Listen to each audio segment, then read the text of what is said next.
Hope you're doing well. My name is David Wilkerson, and this is Surplus Funds 101. Just wanted to start off by saying thank you to all the people out there that like the videos, subscribe to the channel, leave comments below. It's little things like that that help these videos get pushed out to the YouTube world to where other people can watch them and then benefit from them as well. As a little thank you for doing so, just wanted to give you guys a copy of my free cold calling script. I know a lot of you guys are just getting started with this business. You guys know you're going to have to speak to claimants, but you don't know what to say. This is going to solve that problem for you. This is the script we use. This is the script that all my clients use. Okay, this is responsible for bringing in millions of dollars worth of fees every single year, and you guys can have it for free. All you got to do is click on the link in the description, okay, and it'll be emailed right over to you. Now, with that being said, I want to talk to you guys a little bit more today about some of the fundamental basics about what unclaimed property is. Everybody always wants to know what's unclaimed funds, what's unclaimed property, where does it come from, what's the process like. So today, I want to do a little bit more of a thorough deep dive for you so you have a better understanding of just that. So the very first thing, you guys, is what is unclaimed property?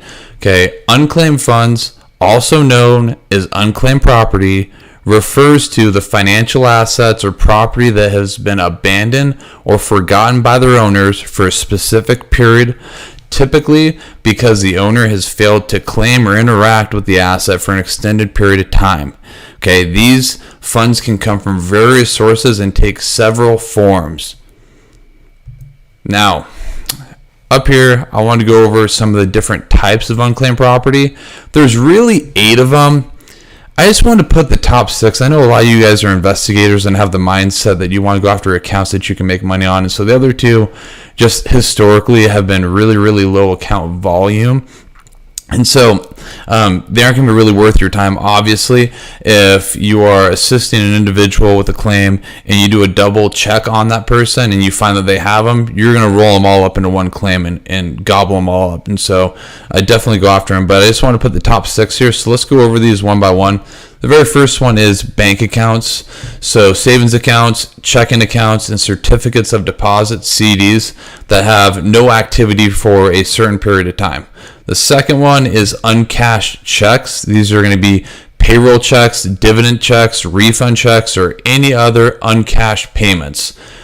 Third are going to be insurance policies. These are going to be monster deals. Okay, life insurance policies, annuities, and other insurance proceeds that remained unclaimed.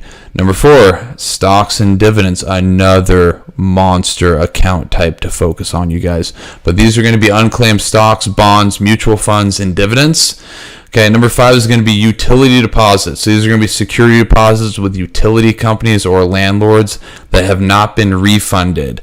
Number 6 is going to be customer overpayments. So these are going to be refunds or credits that are going to be due to customers who have overpaid for goods and services. Now, here are some of the legal and administrative aspects of the whole entire process. So I went over these in my last video, but I'll just touch on them again. So it's the dormancy period, that's number 1, and that's each type of unclaimed property has a dormancy period, which varies state by state and type by type of example. For example, bank accounts may have a dormancy period of 3 to 5 years, while uncashed payroll checks might have a shorter period to claim them. Now, the second is going to be escheatment. Now, after the dormancy period, the unclaimed funds are turned over to the state's unclaimed property office through the process called escheatment. This ensures that the funds are safeguarded until the rightful owner can be located. Okay, number 3, holder responsibilities. These are entities holding unclaimed property are required by law to report and remit unclaimed funds to the state. They must perform due diligence to locate the owner before transferring the property. Now, the 4th is the state unclaimed property office. Now, each state has an unclaimed property office responsible for maintaining records of unclaimed funds, processing claims, and attempting to reunite owners with their rightful property. Okay, now here is the process of claiming the funds. Now, the very first thing is search and documentation. So owners, okay, they can claim them themselves, but owners can search for unclaimed funds through the state database or national database like missingmoney.com to claim the property. Owners must provide proof of ownership such as identification, proof of address, and other relative documentation. Now, recovery services, this is us. This is some businesses or individuals that specialize in helping owners recover unclaimed funds, often for a fee or a percentage of the recovered amount.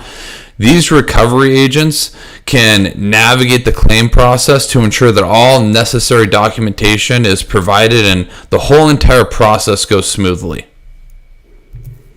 Okay, now here's the importance of unclaimed funds. There's number one, there's the consumer protection. So the consumer protection, the unclaimed property laws are designed to protect consumers by ensuring that their assets are not permanently lost or absorbed by the business. And then the state revenue. Okay, while unclaimed funds remain in state custody, they can be used by the state for public programs, although the funds are still owed to the rightful owner upon claim. And I didn't know this in the very beginning, because when I was first getting into this business, I was like, holy shit, there's $80 billion worth of unclaimed funds, and they're just sitting there at the state level. Imagine if the state had just a decent interest rate that they could yield off of it. So at the very beginning, I didn't think they could do that, or by my mentor, I was told that you couldn't. And then later on throughout my career, I was told that you could. And so that's really, really interesting as well. Okay, now the last thing is challenges and trends. Okay, public awareness is number one. Now, it's one of the biggest challenges in raising public awareness about existence of unclaimed funds by encouraging people to search and claim their property.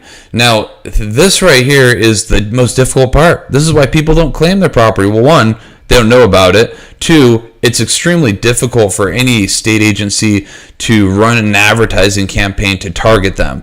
And so this is why there's so many just unclaimed funds accounts out there. Okay, now number two is technology.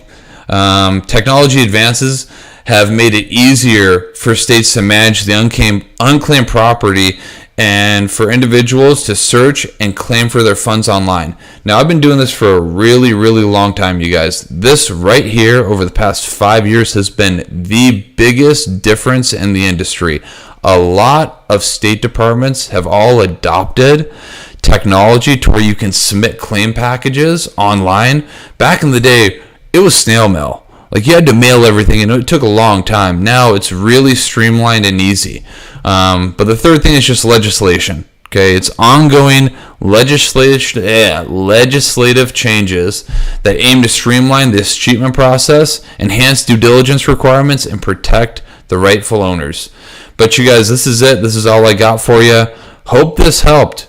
If you like this video, I really appreciate it. Leave a comment below. Don't forget to go and grab a copy of our cold calling script. I'll help you out tremendously. Other than that, you guys,